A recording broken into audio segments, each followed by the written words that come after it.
अस्सलाम वालेकुम बच्चों, उम्मीद करता हूँ आप सब खैर वाफ़ियत से होंगे। आज हम 10th क्लास का नया चैप्टर स्टार्ट करेंगे। चैप्टर नंबर है 23। इसका नाम है मोनोहाइड्रोक्सी अल्केन्स और अल्कोहल्स। इस चैप्टर को आज हम पूरी डिटेल के साथ पढ़ेंगे। आज जब हम ये चैप्टर शुरू करेंगे, इस चैप्टर के आगाज़ से लेके इख्तिताम तक आप इनकी मुकम्मल वीडियोस को जब देखेंगे तो इस चैप्टर के अंदर आने वाला हर सवाल जो आपके बोर्ड एग्ज़ाम में पूछा जाएगा, आप उसको बआसानी हल कर सकेंगे। मैं इस चीज़ की आपको गारंटी देता हूँ कि जब आप इस चैप्टर को थॉरोली पढ़ेंगे और समझेंगे तो आने वाली क्लासेस के अंदर जब आप फर्स्ट ईयर में, सेकंड ईयर में जब जाएंगे तो वहाँ पे जब आप अल्कोहल्स के बारे में पढ़ेंगे तो आपके जो बेसिक कॉन्सेप्ट हैं वो सारे के सारे आपके क्लियर होंगे। तो सबसे पहले हम बात कर लेते हैं मोनोहाइड्रोक्सी अल्केन्स होती क्या हैं, और ये जो मोनोहाइड्रोक्सी अल्केन्स हैं ये बेसिकली प्रिपेयर कैसे होती हैं। इसकी हम कुछ एग्जांपल्स को देखेंगे जो कि मोस्टली इस्तेमाल होती हैं, इसके बारे में देखेंगे। और इसके साथ साथ हम डिफरेंट मेथड्स को देखेंगे जिसके ज़रिए से हम एथेनॉल को बना सकते हैं। तो चलिए अपनी वीडियो का स्टार्ट करते हैं। तो सबसे पहले हम बात कर लेते हैं मोनोहाइड्रोक्सी अल्केन्स और अल्कोहल। अब यहाँ पे जो वर्ड इस्तेमाल हुआ है मोनो, ये जो मोनो वर्ड है इसका मतलब क्या होता है। केमिस्ट्री की ज़ुबान के अंदर मोनो जो वर्ड है ये इस्तेमाल होता है वन के लिए। तो मोनो का मतलब होता है वन, हाइड्रोक्सी का मतलब होता है हाइड्रोक्सल। हाइड्रोक्सल क्या होता है? OH group. ये जो OH ग्रुप है इसे हम कहते हैं हाइड्रोक्सी, यानी कि हाइड्रोक्सल ग्रुप को हम हाइड्रोक्सी कह रहे हैं। और अल्केन्स होती हैं, इसके अंदर क्या होता है, कार्बन के सारे सिंगल बॉन्ड होते हैं। तो अगर अल्केन के अंदर एक हाइड्रोजन को रिमूव करके उसकी जगह पे अगर हम क्या करें, उसकी जगह पे हम एक हाइड्रोक्सिल ग्रुप को लगा दें तो उसे हम कहते हैं कि वो मोनोहाइड्रोक्सी अल्केन है, यानी अल्कोहल्स हैं। तो इसको समझने के लिए हम यहाँ पे इसको थोड़ा सा बात करते हैं इसके ऊपर। अल्कोहल्स होती क्या हैं? The family of hydrocarbon that have hydroxyl functional group is called alcohols और मोनोहाइड्रोक्सी अल्केन्स। होती क्या है, बेसिकली हाइड्रोकार्बन की एक ऐसी फैमिली है जिसके अंदर OH फंक्शनल ग्रुप होता है। अब यहाँ पे जो वर्ड इस्तेमाल हुआ है फंक्शनल ग्रुप, इस फंक्शनल ग्रुप का मतलब क्या होता है?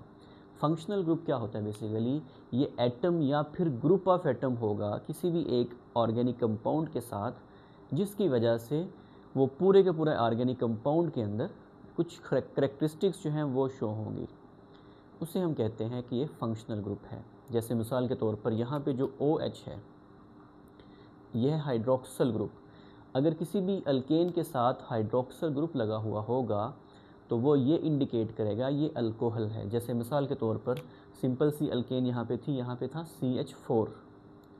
तो CH4 से हमने क्या किया है, एक हाइड्रोजन को रिमूव किया है और उसकी जगह पे हमने OH को लगा दिया है। अब ये जो OH है, ये जो OH है ये बेसिकली इस अल्केन को, जो मोनोहाइड्रोक्सी अल्केन है यानी कि अल्कोहल है, इसकी करेक्टरिस्टिक्स को ये आइडेंटिफाई करता है। तो क्या होती हैं अल्कोहल्स? किसी भी हाइड्रोकार्बन की ऐसी फैमिली जिसके अंदर OH फंक्शनल ग्रुप हो उसे हम कहते हैं अल्कोहल्स। अल्कोहल कहते हैं या फिर मोनोहाइड्रोक्सी अल्केन्स कहते हैं। मोनोहाइड्रोक्सी अल्केन को समझने के लिए आप यहाँ पे देखें कि ये CH3OH है, ठीक है। ये जो CH3 है इसे हम कहते हैं अल्काइल ग्रुप, इसे हम कहते हैं अल्काइल ग्रुप। इस अल्काइल ग्रुप के साथ लगा हुआ है OH। ये जो OH ग्रुप है ये बेसिकली उस हाइड्रोजन, क्योंकि यहाँ पे अगर अल्केन होता CH4 तो एक हाइड्रोजन को रिमूव करके उसकी जगह पे OH लगा हुआ है। तो ये जो OH है ये बेसिकली एक फंक्शनल ग्रुप है, इसे हम कहते हैं अल्कोहलिक फंक्शनल ग्रुप। तो इस अल्कोहलिक फंक्शनल ग्रुप की वजह से ये जो कंपाउंड है इसका नाम चेंज हो जाएगा, तो इसको हम कहेंगे मिथाइल अल्कोहल, या इसका नाम है मेथनॉल। इसी तरीके से यहाँ पे था दो कार्बन थे यहाँ पे, और इसके साथ क्या लगा हुआ है, फंक्शनल ग्रुप लगा हुआ है OH, तो इसका जो नाम होगा इसका नाम होगा एथेनॉल। तो ये कुछ एग्जाम्पल हमने यहाँ पे देखी हैं। इसी तरीके से जब 3 कार्बन होंगे तो उसका नाम होगा प्रोपानॉल, 4 कार्बन होंगे तो उसका नाम होगा ब्यूटानॉल। तो इसी तरीके से जो हाइड्रोक्सल ग्रुप लगा होता है, ये जो मोनोहाइड्रोक्सी ग्रुप है, ये जो मोनोहाइड्रोक्सी ग्रुप होता है ये बेसिकली अल्कोहल्स के लिए हम इस्तेमाल करते हैं। अब अगर हम बात करें मैन्युफैक्चरिंग की, तो मैन्युफैक्चरिंग की अगर हम बात करें इथाइल अल्कोहल को, तो जो इथाइल अल्कोहल है ये एक बहुत ही इम्पोर्टेंट कंपाउंड है। ये इतना इम्पोर्टेंट कंपाउंड है कि ये जो इथाइल अल्कोहल है ये वो जानदार जिनके अंदर ऑक्सीजन की मौजूदगी ना हो, in the absence of oxygen, वो जानदार क्या करते हैं, वो एनएरोबिक रिस्पायरेशन करते हैं। तो उस एनएरोबिक रिस्पायरेशन के दौरान जो है ये जो एनिमल है उसके अंदर ये एज अ कैटलिस्ट इस्तेमाल होता है। तो सबसे पहले हम बात करेंगे fermentation of glucose by yeast. यहाँ पे हम मैन्युफैक्चरिंग के दो तरीकों के ऊपर डिस्कस करेंगे आज। पहला तरीका है fermentation of glucose by yeast, और जो दूसरा तरीका होगा वो होगा कैटालिटिक हाइड्रेशन ऑफ इथीन। इन दोनों को आज हम बड़ी डिटेल में देखेंगे। सबसे पहले हम बात करेंगे फर्मेंटेशन की। फर्मेंटेशन जो है ये अलग से एक लॉन्ग क्वेश्चन के तौर पे आपको पूछा जा सकता है कि फर्मेंटेशन जो है, अगर हम ग्लूकोज की फर्मेंटेशन करें यीस्ट के ज़रिए तो वो किस तरीके से हम फर्मेंटेशन करेंगे, यानी कि इथेनॉल की जो प्रोडक्शन है bye fermentation, bye biological process, ये कैसे होती है, ये आपको लॉन्ग क्वेश्चन के तौर पे पूछा जा सकता है। तो सबसे पहले हम बात कर लेते हैं डेफिनेशन की। डेफिनेशन में क्या है, the process in which a substance broken down into simple substances in the presence of enzyme present in yeast is called fermentation. ये एक ऐसा अमल है जिसके अंदर कोई एक बड़ी सब्सटेंस जो है, बड़ी सब्सटेंस को तोड़ के छोटी सब्सटेंसेस के अंदर चेंज किया जाता है। अभी जो बड़ी सब्सटेंस है इसके अंदर है ग्लूकोज। ग्लूकोज बड़ी सब्सटेंस कैसे है, इसके अंदर 6 कार्बन होते हैं। तो उस 6 कार्बन वाले कंपाउंड को तोड़ के छोटे कार्बन वाले यानी कि 3 कार्बन वाले इसके अंदर पायरुविक एसिड के अंदर तब्दील किया जाता है, फिर आगे उसको एथेनॉल के अंदर या लैक्टिक एसिड के अंदर चेंज किया जाता है। इस प्रोसेस को हम कहते हैं फर्मेंटेशन। और ये जो ब्रेकडाउन होती है ये किसकी प्रेजेंस में होती है, यीस्ट की प्रेजेंस में होती है। और क्योंकि यीस्ट के अंदर कुछ एंजाइम्स होते हैं जो उस ग्लूकोज को ब्रेक डाउन करते हैं, तो इस वजह से इस प्रोसेस को हम कहते हैं फर्मेंटेशन। मिसाल के तौर पर प्रिपरेशन ऑफ योगर्ट है, जो दही बनता है बेसिकली वो जो है दही किस वजह से बन रहा होता है, वो बैक्टीरिया और यीस्ट की वजह से बनता है, जिसके अंदर दूध के अंदर जितने भी कार्बोहाइड्रेट्स मौजूद होते हैं उनकी फर्मेंटेशन होती है इन दी एब्सेंस ऑफ ऑक्सीजन, ताकि वहाँ पे योगर्ट बन सके। ये जो ब्रेड बनाई जाती है आपको पता है, जैसे पिज़्ज़ा ब्रेड होता है या दूसरी जो ब्रेड हम घरों के अंदर इस्तेमाल करते हैं, ब्राउन ब्रेड या वाइट ब्रेड, इसको बनाने के लिए जब इसकी डो बनाई जाती है तो उसके अंदर यीस्ट को ऐड किया जाता है। तो यीस्ट क्या करती है, एनारोबिक रिस्पायरेशन करती है, जिसकी वजह से वहाँ पे ब्रेड बनती है। और तीसरे नंबर पे इम्पोर्टेंट कंपाउंड का नाम है इथाइल अल्कोहल। इथाइल अल्कोहल को बनाने के लिए भी हम फर्मेंटेशन का प्रोसेस ही करते हैं। तो ये तीनों बहुत इंपॉर्टेंट प्रोडक्ट हैं। इनको बनाने के लिए हम किसका इस्तेमाल करते हैं, यीस्ट का मोस्टली इस्तेमाल होता है। और यीस्ट जो है अगर उसको ऑक्सीजन की एब्सेंस में हम फर्मेंटेशन के प्रोसेस में से गुजारेंगे तो उसके नतीजे में हमारे पास कुछ यूज़फुल प्रोडक्ट भी बनेंगे। अब इसके लिए नेसेसरी कंडीशन क्या है, तो सबसे पहले glucose can be converted into ethyl alcohol in the presence of yeast at around 35 degree Celsius in neutral और एसिडिक सोल्यूशन। कि अगर आपने ग्लूकोज को इथाइल अल्कोहल के अंदर कन्वर्ट करना है ना, तो ये जो प्रोसेस होगा ये किसकी प्रेजेंस में होगा, यीस्ट की प्रेजेंस में होगा। और इसके लिए जो टेम्परेचर है वो कितना होगा, वो 35 डिग्री सेल्सियस टेम्परेचर देना पड़ेगा। अब आपको पता है ये जो एंजाइम्स होते हैं ये बहुत सेंसिटिव होते हैं टेम्परेचर को लेके, इनके लिए ख़ास ऑप्टिमम टेम्परेचर होता है, उसी टेम्परेचर के ऊपर ये अपनी मैक्सिमम एक्टिविटी परफॉर्म करते हैं। तो यहाँ पे जो यीस्ट है इसका जो ऑप्टिमम टेम्परेचर है वर्क करने का वो कितना है, 35 डिग्री सेल्सियस। तो ये इसके लिए कंडीशन है कि अगर यीस्ट ने अपना प्रोसेस फर्मेंटेशन का करना है तो उसके लिए इसको कितना टेम्परेचर चाहिए, 35 डिग्री सेल्सियस। और वहाँ पे जो सोल्यूशन होना चाहिए जहाँ पे वो काम करेंगे, या तो वो न्यूट्रल हो या फिर वो एसिडिक सोल्यूशन हो। तो ये भी इसके लिए कंडीशन है कि ये अल्कलाइन सोल्यूशन के अंदर वर्क नहीं करेगा। इसके लिए या तो फिर क्या होना चाहिए, स्लाइटली एसिडिक हो या फिर न्यूट्रल सोल्यूशन होगा, तो उसके अंदर यीस्ट जो है अपना काम परफॉर्म करेगा, अदरवाइज़ ये नहीं करेगा। तो यहाँ पे हमने 2 कंडीशंस के ऊपर बात की है। इसके अलावा जो तीसरी कंडीशन है वो क्या है, fermentation must carry out in the absence of oxygen. कि अगर आप फर्मेंटेशन का प्रोसेस करवाना चाहते हैं तो वहाँ पे ऑक्सीजन की मौजूदगी नहीं होनी चाहिए। हमेशा ऑक्सीजन की एब्सेंस के अंदर फर्मेंटेशन का प्रोसेस होगा। तो ये 3 कंडीशन आप लोगों ने याद रखनी है। सबसे पहले टेम्परेचर जो है वो 35 डिग्री सेल्सियस होना चाहिए।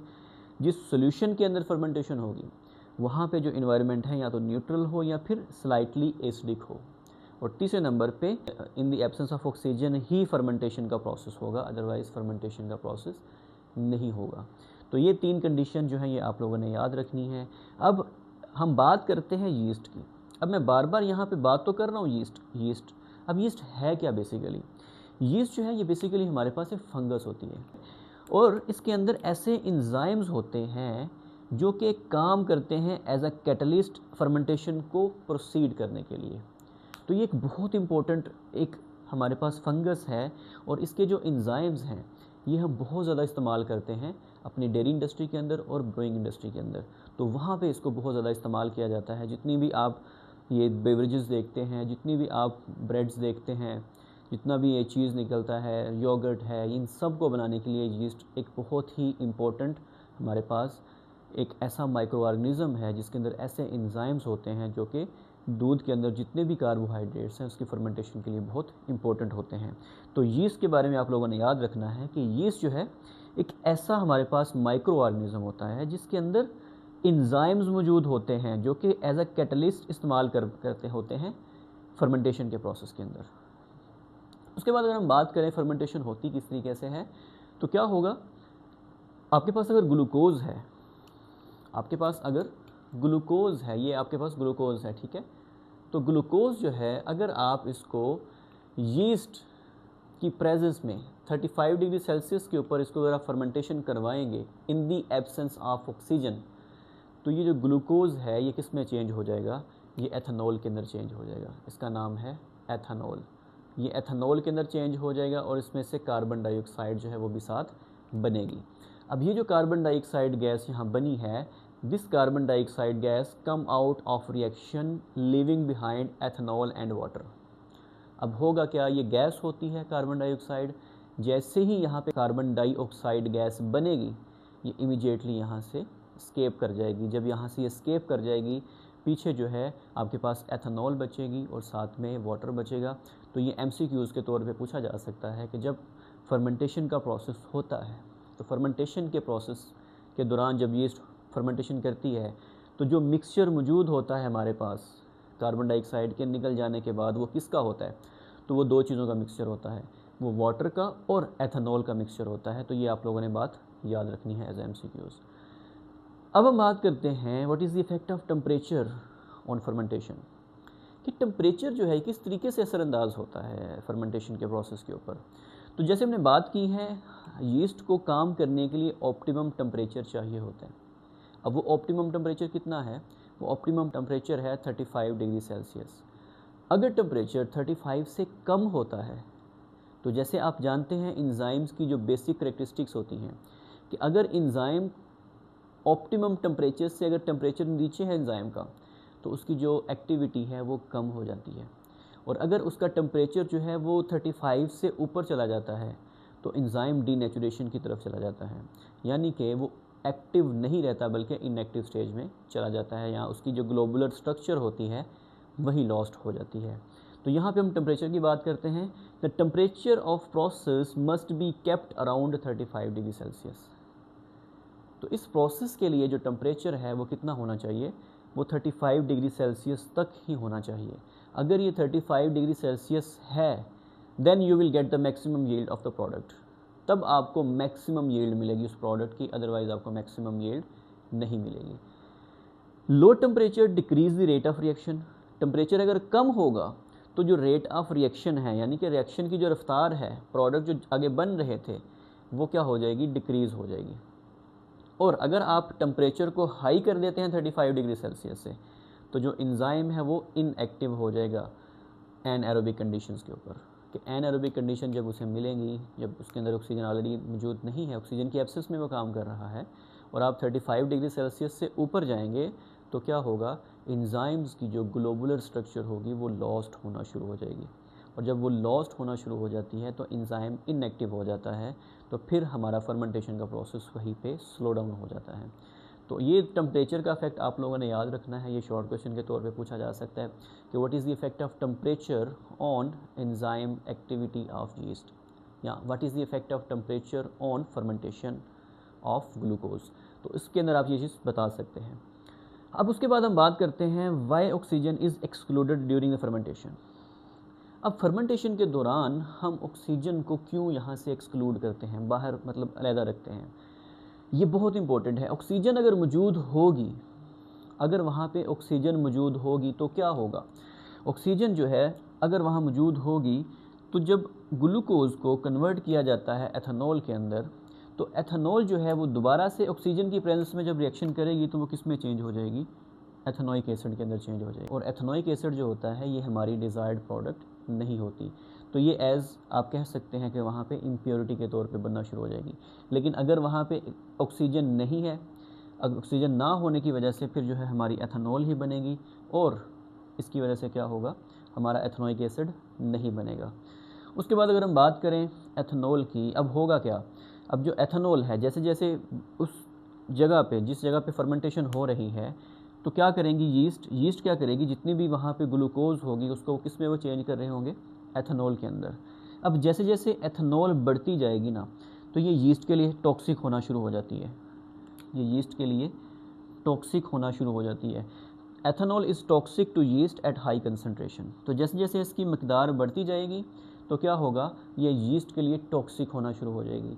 होगा क्या, yeast is made inactive when concentration of ethanol mixture exceed 15%। जब तक एथेनॉल की कंसनट्रेशन, एथेनॉल की जो परसेंटेज है उस फर्मेंटेशन जहाँ पे हो रही है उस सोल्यूशन के अंदर अगर 15% तक है तो हमारा जो यीस्ट है वहाँ पे एक्टिव रहेगा। जैसे ही 15% से ऊपर जाएगी तो वहाँ पे जो यीस्ट होगा वो इनएक्टिव होना शुरू हो जाएगा।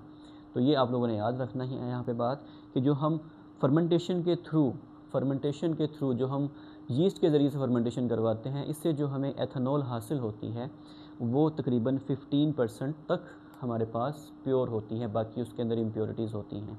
तो अगर आप उसको मज़ीद प्योर फॉर्म में लेके जाना चाहते हैं तो हमें मज़ीद इसकी डिस्टिलेशन करनी पड़ती है। तो यहाँ पे जो आपको हासिल होगी वो 15% तक हासिल होगी। तो यहाँ पे आप लोगों ने बात याद रखनी है, यहाँ से एक बात क्लियर हो गई है कि अगर हम चाहते हैं कि एथेनॉल जो है, एथेनॉल हमें प्योर फॉर्म में मिले, तो उसके लिए ये जो प्रोसेस है, जो हम फर्मेंटेशन का प्रोसेस कर रहे हैं, ये डिज़ायर्ड प्रोसेस नहीं है, ये वैलिड प्रोसेस नहीं है। तो अगर हम चाहते हैं कि हमें 100% प्योर जो है वो एथेनॉल मिले, तो उसके लिए हम दूसरे प्रोसेस की तरफ जाएंगे जिसका नाम है कैटालिटिक हाइड्रेशन ऑफ इथीन। अगर हम इथीन की कैटालिटिक हाइड्रेशन करेंगे तो इससे क्या होगा कि आपको प्योर अल्कोहल मिल जाएगी, प्योर अल्कोहल इससे आपको मिल जाएगी। तो यहाँ पे आप लोगों ने सबसे पहले डेफिनेशन करनी है। डेफिनेशन क्या है, हाइड्रेशन की डेफिनेशन क्या होती है, हाइड्रेशन का मतलब होता है वाटर। हाइड्रेशन का मतलब क्या होता है, वाटर ऐड करना। तो हाइड्रेशन ऑफ इथीन का मतलब क्या है कि हमने इथीन के अंदर वाटर को ऐड करना है। It is the addition reaction in which water is added across double bond of ethene. अब आप जानते हैं कि इथीन के बीच में कार्बन कार्बन जो हैं उनके बीच में डबल बॉन्ड मौजूद होता है। तो उस डबल बॉन्ड को तोड़ के वहाँ पे अगर हम वाटर मॉलिक्यूल को ऐड अप कर दें तो उसे हम कहेंगे हाइड्रेशन ऑफ इथीन। तो ये आप लोगों ने डेफिनेशन सबसे पहले कर लेनी है। अब हाइड्रेशन के लिए जो नेसेसरी कंडीशंस हैं वो क्या होंगी, तो सबसे पहले जो इम्पोर्टेंट कंडीशन है वो ये है कि हमें यहाँ पे एक कैटलिस्ट चाहिए, जो है यहाँ पे क्या होगा, फॉस्फोरिक एसिड। अगर हम चाहते हैं कि हमारी हाइड्रेशन ऑफ इथीन हो, ये किसकी प्रेजेंस में होगी, फास्फोरिक एसिड की प्रेजेंस में होगी। और इसके लिए हमें उसको गर्म भी करना पड़ेगा, तकरीबन टेम्परेचर देना पड़ेगा 300 डिग्री सेल्सियस और 60 ATM प्रेशर। तो ये तीन कंडीशन हैं, अगर ये तीनों कंडीशन फुलफ़िल होंगी तो तब जाके हमारी हाइड्रेशन ऑफ अल्कोहल होगी। तो इसके लिए हमें phosphoric acid, 300 degree Celsius temperature और 60 एटमॉस्फेरिक प्रेशर जो है हमें ये अप्लाई करना होगा, तब जाके हमारी जो इथीन है उसके डबल बॉन्ड वहाँ से ब्रेक होंगे और एक जगह पे हाइड्रोजन आएगी और एक जगह पे हाइड्रोक्सल आके अटैच होगा। हम यहाँ पे रिएक्शन को डिस्कस करते हैं। यहाँ पे देखिए हमारे पास है इथीन, इथीन में क्या होता है, आप जानते हैं कार्बन जो है वो 4 बॉन्ड बनाता है। तो ये जो कार्बन है इसने 2 बॉन्ड यहाँ पे बनाए हैं, 2 हाइड्रोजन के साथ बनाए हैं, 4 बॉन्ड इसके पूरे हैं। इसी तरीके से इस कार्बन के भी 2 यहाँ पे बने हैं, 2 इसने यहाँ बनाए हैं, 4 बॉन्ड इसके भी पूरे हैं। तो क्या होगा, जब हम इसके अंदर फास्फोरिक एसिड को ऐड करेंगे, 300 डिग्री सेल्सियस टेम्परेचर देंगे और 60 atm प्रेशर अप्लाई करेंगे, तो यहाँ से एक बॉन्ड टूट जाएगा। आप जानते हैं जब डबल बॉन्ड हो तो एक जो बॉन्ड होता है वो वीक होता है और एक बॉन्ड स्ट्रॉन्ग होता है। तो जो वीक बॉन्ड होगा यहाँ पे ये टूट जाएगा। जब ये बॉन्ड टूटेगा तो कार्बन कार्बन के जो बॉन्ड हैं यहाँ पे अब 3-3 हो जाएंगे। होगा क्या, यहाँ से ये बॉन्ड वाटर वाला टूटेगा, तो ये एक जो हाइड्रोजन है वो आके इस जगह पे अटैच हो जाएगा और ये जो दूसरा हाइड्रोक्सल है दूसरे कार्बन के साथ अटैच हो जाएगा। इस तरीके से जो इथीन है ये एथेनॉल के अंदर चेंज हो जाएगी। तो हुआ बेसिकली यहाँ पे क्या है, हाइड्रोजन ऑफ वाटर, ये जो पानी का हाइड्रोजन है अटैच विद 1 कार्बन, यहाँ से ये उतर के ये दूसरे इस कार्बन के साथ यहाँ पे आके अटैच हो गया है इस कंडीशन के ऊपर। और जो दूसरा हाइड्रोक्सल है, हाइड्रोक्सल ग्रुप जो है वो अटैच होगा विद अदर कार्बन एटम, दूसरे कार्बन एटम के साथ जहाँ पे डबल बॉन्ड ब्रेक हुआ है। तो डबल बॉन्ड जहाँ ब्रेक हुआ था वहाँ पे एक जगह पे हाइड्रोक्सल आ जाएगा और एक जगह के ऊपर हाइड्रोजन आके अटैच हो जाएगा। तो इस तरीके से क्या होगा, जो एथेनॉल है, जो इथीन है, ये किस में चेंज हो जाएगी, एथेनॉल के अंदर चेंज हो जाएगी। अब यहाँ पे नेक्स्ट हम पढ़ते हैं, इस तरीके से जो आपको एथेनॉल हासिल होती है ना इस रिएक्शन की मदद से, वो हमेशा याद रखिएगा वो आपको गैसियस स्टेट के अंदर मिलेगी। मतलब ये जो एथेनॉल बनी है ये गैस फेज़ के अंदर होगी, ये गैसियस स्टेट के अंदर होगी। तो अब हम क्या करेंगे, ये इस गैसियस स्टेट को हम चेंज करेंगे इसको लिक्विड में, यानी कि हम यहाँ पे कंडेंसेशन करेंगे। तो क्या होगा कंडेंसेशन में, ये जो लिक्विड, ये जो गैसियस स्टेट है, ये गैसियस स्टेट कंडेंस होकर किस में चेंज हो जाएगी, लिक्विड स्टेट के अंदर। तो हम पहले इसको गैस स्टेट के अंदर जब बनी थी, इसके आगे हम कंडेंसर में से इसको गुजारेंगे, जब वहाँ से ये गुजरेगी तो ये जो गैसियस स्टेट है ये लिक्विड स्टेट के अंदर चेंज हो जाएगी। तो इस तरीके से हम इसको लिक्विड स्टेट में चेंज करते हैं। आई होप कि यहाँ तक आपको बात क्लियर होगी। उसके बाद हम बात करते हैं सिग्निफिकेंस की। अब ये जो हम पढ़ रहे हैं कैटालिटिक हाइड्रेशन ऑफ इथीन, अब इसकी अहमियत क्या है। सबसे पहले जो मेन हमने बात की है, ये हम पहले भी बात कर चुके हैं कि जो फर्मेंटेशन का प्रोसेस था, फर्मेंटेशन के प्रोसेस के अंदर जो आपको एथेनॉल हासिल हुई थी वो सिर्फ 15% तक प्योर थी, 15% तक प्योर थी। बाकी उसके आगे जो है वो यीस्ट जो है वो इनएक्टिव हो जाता है। अब यहाँ पे जो आपको एथेनॉल हासिल होगी वो रिलेटिवली प्योर स्टेट में हासिल होगी। यहाँ पे जो एथेनॉल बनेगी ये प्योर होगी। It is important industrial process because ethanol is a versatile compound. अब ये जो प्रोसेस है ये बहुत इंपॉर्टेंट है। ये जो इंडस्ट्री के अंदर अगर हम बात करें एथेनॉल की तो इम्पोर्टेंस बहुत ज़्यादा है। क्यों है, क्योंकि ये इसकी वर्सटाइल कंपाउंड है, इसको हम मल्टीपल जगह के अंदर इस्तेमाल कर सकते हैं। किसके लिए इस्तेमाल कर सकते हैं, they have wide range of applications like alcoholic drinks. जो अल्कोहलिक ड्रिंक्स होती हैं उसके तौर पे भी हम इसको, वाइन के तौर पे इसको हम जो है ड्रिंक्स के तौर पे इस्तेमाल कर सकते हैं। इसके अलावा जो एथेनॉल है ये फ्यूल के तौर पे भी इस्तेमाल होती है, इसको हम एज अ फ्यूल भी इस्तेमाल करते हैं। अब फ्यूल के तौर पे कैसे इस्तेमाल होती है, हम इसके जो अगले कुछ लेक्चर्स हैं उसके अंदर हम इसके बारे में थोड़ा सा डिटेल में पढ़ेंगे कि अगर हम जो हाइड्रोकार्बन्स हैं वो इस्तेमाल करते हैं एज अ फ्यूल और हम एक तरफ एथेनॉल इस्तेमाल करते हैं तो कौन सी चीज़ ज़्यादा बेहतर है। और जो लास्ट पे है एज अ सॉल्वेंट भी इसको इस्तेमाल किया जाता है। जब आप लैब के अंदर कोई काम करते हैं तो वहाँ पे इसको एज अ सॉल्वेंट भी हम इस्तेमाल कर सकते हैं। तो ये पूरा एक तरीकाकार है एथेनॉल को बनाने का। यहाँ पे जितनी भी मैंने हेडिंग्स बनाई हैं इनको आप नोट डाउन कर लें और इस तरीके से आप इस क्वेश्चन को अटैम्प्ट करें। मुझे बड़ी उम्मीद है अगर आप इस तरीके से इस क्वेश्चन को अटैम्प्ट करेंगे तो आपके एग्ज़ाम के अंदर फुल मार्क्स आएंगे। मैं एक दफ़ा दोबारा से इस पूरे लेक्चर की समरी आपके सामने पेश कर देता हूँ ताकि आप लोगों की अगर कोई भी कन्फ्यूजन किसी जगह पे रह गई है वो फ़ौरन से आपकी क्लियर हो जाए। सबसे पहले हम बात करते हैं अल्कोहल्स होती क्या है। ये हाइड्रोकार्बन की ऐसी फैमिली है जिसके साथ हाइड्रोक्सल फंक्शनल ग्रुप लगा होता है, उसे हम कहते हैं अल्कोहल। जैसे कि मिथाइल अल्कोहल है, इथाइल अल्कोहल है, 2 कार्बन हो तो इथाइल, तो OH की वजह से ये इथाइल अल्कोहल या आप इसको एथेनॉल भी कह सकते हैं। अब मैन्युफैक्चरिंग की बात करें इथाइल अल्कोहल की तो यहाँ पे हम 2 प्रोसेसेस को डिस्कस करेंगे। पहला जो प्रोसेस है वो है fermentation of glucose by yeast और दूसरा है catalytic hydration of ethene. Fermentation of glucose by yeast किस तरीके से होती है, फर्मेंटेशन प्रोसेस होता क्या है, ये ऐसा प्रोसेस होता है जिसके अंदर एक सब्सटेंस को ब्रेक किया जाता है और उसको सिंपल सब्सटेंसेस के अंदर चेंज किया जाता है, यानी कि बड़ी सब्सटेंस को तोड़ के छोटी सब्सटेंस के अंदर चेंज किया जाता है। जैसे ग्लूकोज के अंदर 6 कार्बन है, वो टूट के छोटे कार्बन वाली जो कंपाउंड होंगे उसके अंदर चेंज होगी। और ये जो प्रोसेस होता है ये यीस्ट की प्रेजेंस में होता है, क्योंकि यीस्ट के अंदर इंपॉर्टेंट एंजाइम्स होते हैं, इस वजह से ये यीस्ट की प्रेजेंस में होगा, इसे हम कहते हैं फर्मेंटेशन। मिसाल के तौर पर ये जो योगर्ट की प्रिपरेशन है, ब्रेड्स हैं, इथाइल अल्कोहल है, ये सारी की सारी फर्मेंटेशन की ही प्रोडक्ट्स होती हैं। अब इसके लिए नेसेसरी कंडीशंस क्या हैं? सबसे पहले जो इंपॉर्टेंट कंडीशन है ये है कि इसके लिए टेम्परेचर जो है वो 35 डिग्री सेल्सियस होना चाहिए। और अगर हम सोल्यूशन की बात करें, जिस सोल्यूशन के अंदर फर्मेंटेशन होगी या तो वो न्यूट्रल होना चाहिए या फिर स्लाइटली एसिडिक होना चाहिए। अल्कलाइन सोल्यूशन के अंदर फर्मेंटेशन का प्रोसेस नहीं होगा। तीसरे नंबर के अंदर जो इम्पोर्टेंट यहाँ पे कंडीशन है वो ये है कि जो फर्मेंटेशन का प्रोसेस होता है ये हमेशा इन दी एब्सेंस ऑफ ऑक्सीजन ही होगा, इन दी एब्सेंस ऑफ ऑक्सीजन ही होगा। उसके बाद अगर हम बात करें यीस्ट की, तो यीस्ट क्या होता है, एक फंगस होता है, और फंगस के अंदर ऐसे एंजाइम्स होते हैं जो कि फर्मेंटेशन के प्रोसेस के अंदर एज अ कैटलिस्ट हम इस्तेमाल करते हैं। इस वजह से यीस्ट की बहुत ज़्यादा इंपॉर्टेंस होती है फर्मेंटेशन के प्रोसेस के अंदर। तो रिएक्शन था सिंपल, हमने क्या किया है, ग्लूकोज की फर्मेंटेशन की है 35 डिग्री सेल्सियस, और ये एथेनॉल के अंदर चेंज हो गया और साथ में कार्बन डाइऑक्साइड बनी है। कार्बन डाइऑक्साइड जो है वो गैस की फॉर्म में वहाँ से निकल जाएगी, पीछे एथेनॉल और वाटर का मिक्सचर रह जाएगा।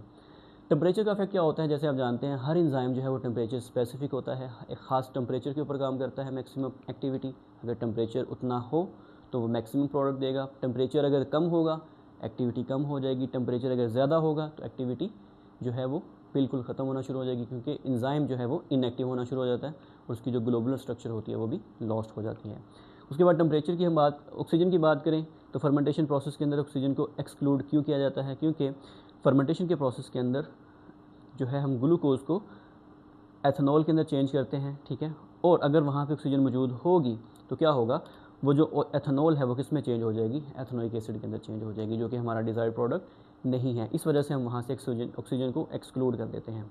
अब जो एथेनॉल होती है ये एक टॉक्सिन होता है यीस्ट के लिए, जब ये हायर कंसनट्रेशन में हो। कम कंसनट्रेशन में हो तो उसके लिए टॉक्सिन नहीं होगा, टॉक्सिक नहीं होगी, लेकिन जब जैसे जैसे इसकी कंसनट्रेशन बढ़ती जाएगी तो यीस्ट के लिए क्या होती जाएगी, थोड़ी सी टॉक्सिक होती जाएगी, और जब टॉक्सिक होना शुरू हो जाएगी यीस्ट वहाँ पे क्या हो जाएगा, इनएक्टिव हो जाएगा। इस वजह से हम क्या कहते हैं कि जो एथेनॉल है, एथेनॉल मिक्सचर जो है उसकी जब कंसनट्रेशन 15% से एक्सीड कर जाएगी उस वक्त जाके यीस्ट जो है वो इनएक्टिव हो जाएगा। तो ये MCQs के लिए आप लोगों ने याद रखना है। दूसरा प्रोसेस हमने यहाँ पे देखा है catalytic hydration of ethene. Hydration का मतलब होता है एडिशन ऑफ वाटर, कि अगर हम अल्कीन के अंदर वाटर को ऐड करेंगे तो उसे हम बोलेंगे हाइड्रेशन ऑफ इथीन। इसके अंदर हमने नेसेसरी कंडीशन देखी थी कि अगर ये प्रोसेस हमने करना है तो उसके लिए 3 कंडीशन है। सबसे पहले फॉस्फोरिक एसिड होना चाहिए, टेम्परेचर 300 डिग्री सेल्सियस लेना चाहिए और 60 atm प्रेशर हो, तो फिर ये प्रोसेस होगा। अब यहाँ पे क्या होगा, जहाँ पे डबल बॉन्ड है, एक बॉन्ड स्ट्रॉन्ग होता है एक वीक होता है, डबल बॉन्ड जो है ये टूटेगा, एक जगह पे क्या आ जाएगा, हाइड्रोजन आके अटैच हो जाएगा, दूसरी जगह पे क्या आ जाएगा, OH आके अटैच हो जाएगा। इस तरीके से वो क्या किस में चेंज हो जाएगी, एथेनॉल के अंदर चेंज हो जाएगी। अब यहाँ पे जो आपको एथेनॉल हासिल होगी ये गैस स्टेट के अंदर होगी, तो हम क्या करते हैं इसको बाद में कंडेंस करते हैं किस स्टेट के अंदर, लिक्विड स्टेट के अंदर। इस तरीके से हम इसको लिक्विड फेज़ के अंदर लेके जाते हैं। सिग्निफिकेंस क्या है, ये यहाँ से जो आपको एथेनॉल हासिल होती है वो बड़ी प्योर होती है और इंडस्ट्री के अंदर बहुत इंपॉर्टेंट है इस एथेनॉल की। क्यों इंपॉर्टेंट है, क्योंकि ये बहुत ही वर्सेटाइल कंपाउंड है और इसकी जो इस्तेमाल है, एप्लीकेशन है, ये वाइड रेंज में है। मिसाल के तौर पर हम इसको अल्कोहलिक ड्रिंक्स के तौर पे इस्तेमाल करते हैं, फ्यूल के तौर पे भी इस्तेमाल करते हैं और इसको एज अ सॉल्वेंट भी इस्तेमाल करते हैं। आई होप कि आज के लेक्चर के अंदर आपको किसी किस्म की कोई कन्फ्यूजन नहीं रही होगी। फिर भी अगर आपका कोई सवाल है तो आप कमेंट सेक्शन में पूछ सकते हैं, कोशिश करूँगा कि आपको उसका भरपूर आंसर दे सकूँ। इंशाल्लाह मिलते हैं नेक्स्ट वीडियो में। अल्लाह हाफिज़।